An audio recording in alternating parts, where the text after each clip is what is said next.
হ্যাঁ। আসসালামু আলাইকুম গাইস, এই দেখেন আজকে আমি কাঁচা কাঁঠাল রান্না করব। কিভাবে এটাকে কাটতে হয়, কিভাবে রান্না করতে হয় আপনাদেরকে সেই রেসিপিটা আমি দেখাবো। হুম।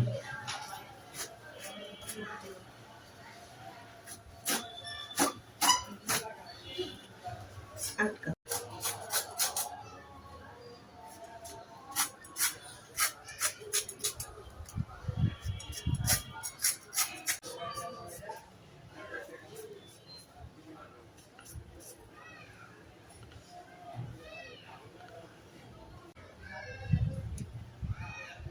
এই যে কাঁঠাল কাটার আগে হাতে তেল মাখাই নেবেন, তা না হলে হাতে কষ ভরবে। তেলটা মাখাই নিলে হাতে কষ ভরবে না,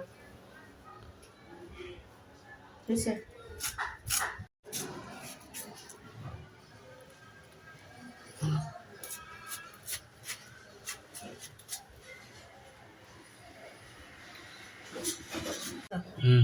কাঁঠালটা ছিলবেন, প্রথমে ছিলার পরে এই যে পিছনের যে চামড়াটুক এটুক নিবেন, এটুক এভাবে কাইটা কাইটা নিবেন।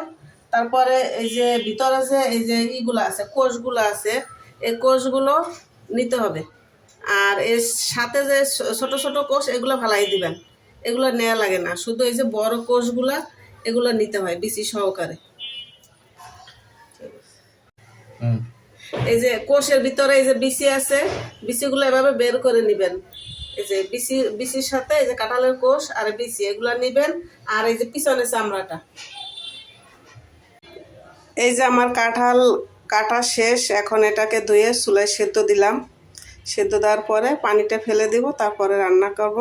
কিভাবে রান্না করতেছি দেখাচ্ছি। এই যে আমার কাঁঠাল সিদ্ধ করা শেষ, এখন আমি তরকারিটা রান্না করব। এই যে কড়াইয়ের মধ্যে তেল দিলাম, তেল দিয়ে আমি এখন পেঁয়াজ মরিচটা ভেজে নিব।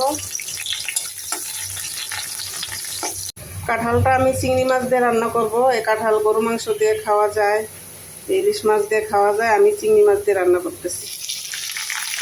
চিংড়ি মাছ দিয়ে দিলাম, চিংড়ি মাছটা দিয়ে একটু ভেজে নিলাম।